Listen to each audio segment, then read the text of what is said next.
जुल्फ़िकार अली भुट्टो ने जैसे ही सदर पाकिस्तान का ओहदा संभाला, उन्होंने सदर याहिया खान को उनके मकान में नजरबंद कर दिया और जनरल गुल हसन से फौज की क़यादत संभालने के लिए कहा।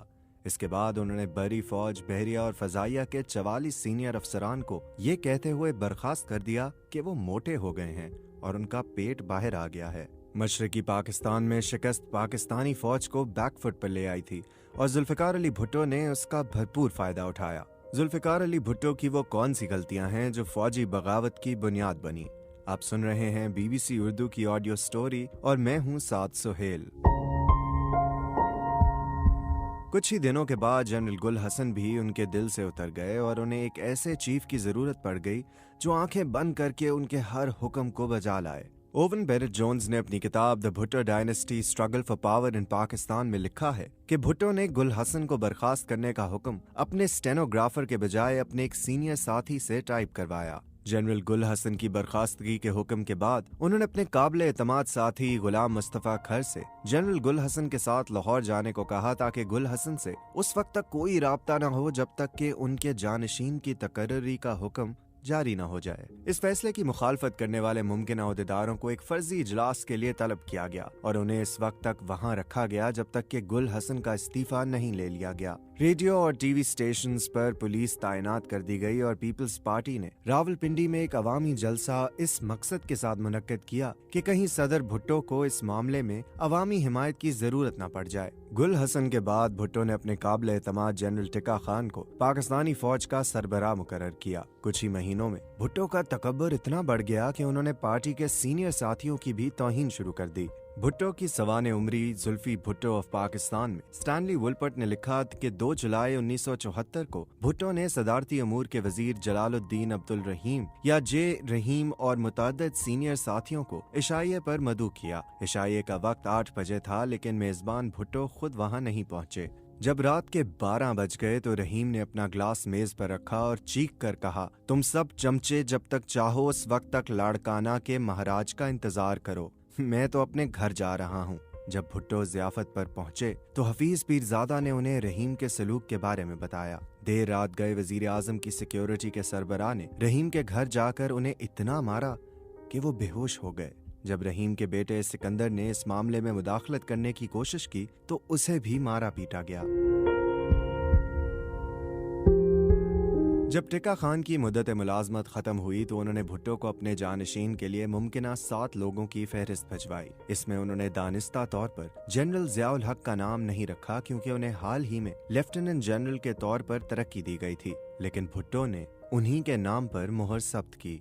शायद उसकी वजह यह थी कि ज़िया ने भुट्टो की चापलूसी में कोई कसर नहीं छोड़ी थी। ओवन बेनेट जोन्स लिखते हैं कि कई बार जनरल ज़िया ने अपने मुल्क और फौज की खिदमात के बदले भुट्टो को तलवार पेश की। एक बार उन्होंने भुट्टो को न सिर्फ आर्मर्ड कोर का तनख्वाह न लेने वाला चीफ कमांडर करार दिया बल्कि उनके लिए फौज की मखसूस वर्दी भी सिलवाई। भुट्टो की सवाने उम्री में स्टैनली वुलपर्ट लिखते हैं कि ज़िया ने कभी ये तासुर नहीं दिया कि वो कोई फौजी बगावत कर सकते हैं। भुट्टो ने उन्हें कभी संजीदगी से नहीं लिया। वो अक्सर उनके दांतों का मजाक उड़ाते थे। उनके बारे में एक कहानी मशहूर थी कि एक बार ज़िया सिगरेट पी रहे थे।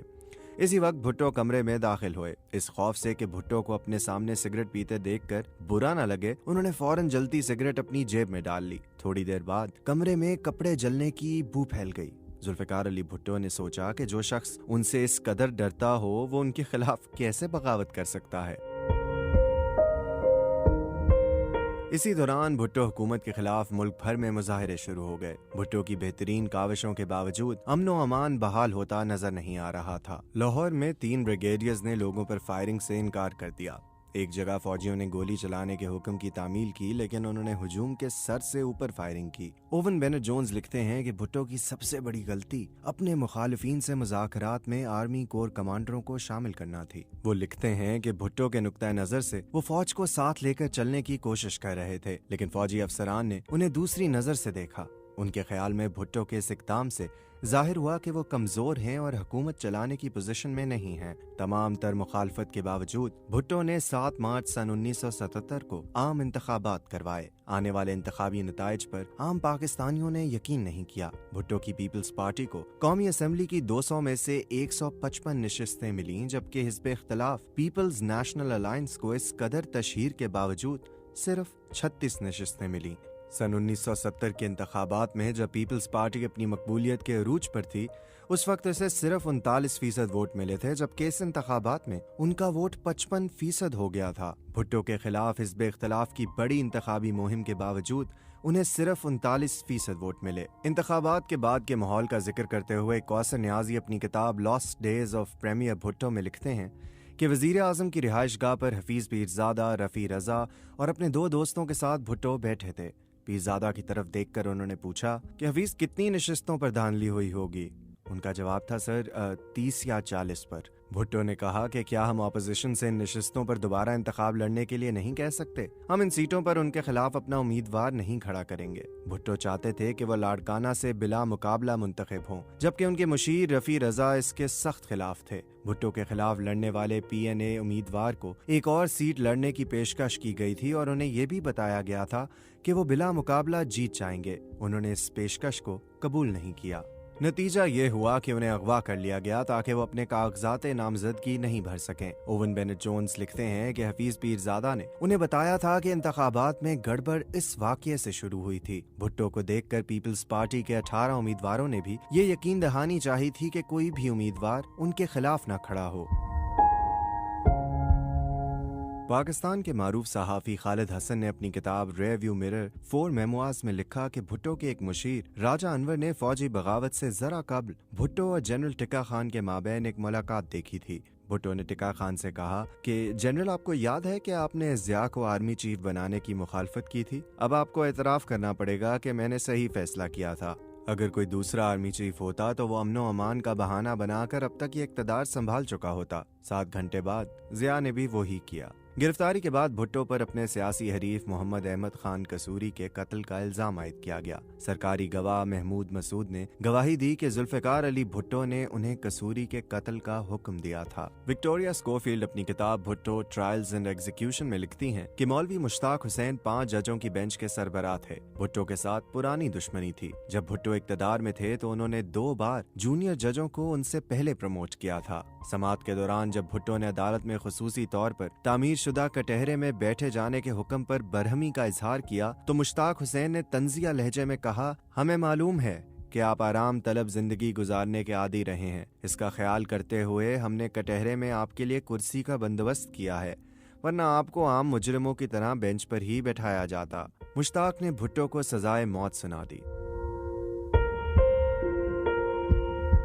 भुट्टो ने इसके खिलाफ सुप्रीम कोर्ट में अपील की। फरवरी सन 1979 में सुप्रीम कोर्ट ने भी हाई कोर्ट के फैसले पर 4-3 के फर्क से मोहर लगा दी। ओवन बेनेट जोन्स लिखते हैं कि इससे पहले कभी भी कत्ल की साजिश के मुकदमे में मौत की सजा नहीं सुनाई गई थी और न ही अदालत उज़्मा के जजेस मुजरिम की सजा और जुर्म के बारे में मुत्तफिक थे। इस सजा पर यह भी सवालात उठे कि मुल्जिम को उस वक्त भी कत्ल का मुजरिम ठहराया गया था, हालांकि वो जाए वकुआ पर मौजूद भी नहीं था। भुट्टो ने फैसले के खिलाफ नजरसानी की दरख्वास्त भी दायर की, लेकिन इस बुनियाद पर इसे मुस्तरद कर दिया गया कि उसमें यह बहस नहीं की गई कि पिछले 2 मरहले के फैसले में कानून की खिलाफ वर्जी हुई है।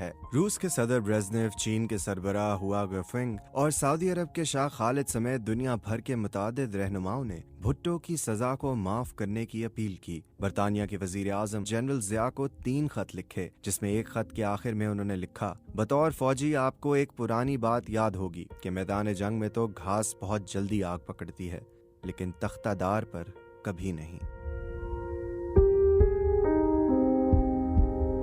लेकिन ज़िया ने भुट्टो को फांसी देने का इरादा कर लिया था। आखिर में मामला रहम की दरख्वास्त तक पहुंचा। पाकिस्तान में ये जरूरी नहीं कि मुजरिम या उसके अहले खाना की तरफ से सदर के पास रहम की इल्तिजा की जाए, लेकिन फिर भी इस ख्याल के तहत कि कहीं ज़िया ये बहाना बनाकर भुट्टो को फांसी न दे दें कि उनके अहले खाना ने उनके लिए कुछ नहीं किया, भुट्टो की एक बहन शेरबानो इम्तियाज की जानिब से रहम की अपील की गई। 1 अप्रैल सन 1979 को शाम को जनरल ज़िया ने सुर्ख रोशनाई में 3 अल्फाज लिखे, पिटिशन इज रिजेक्टेड, यानी अपील मुस्तरद की जाती है।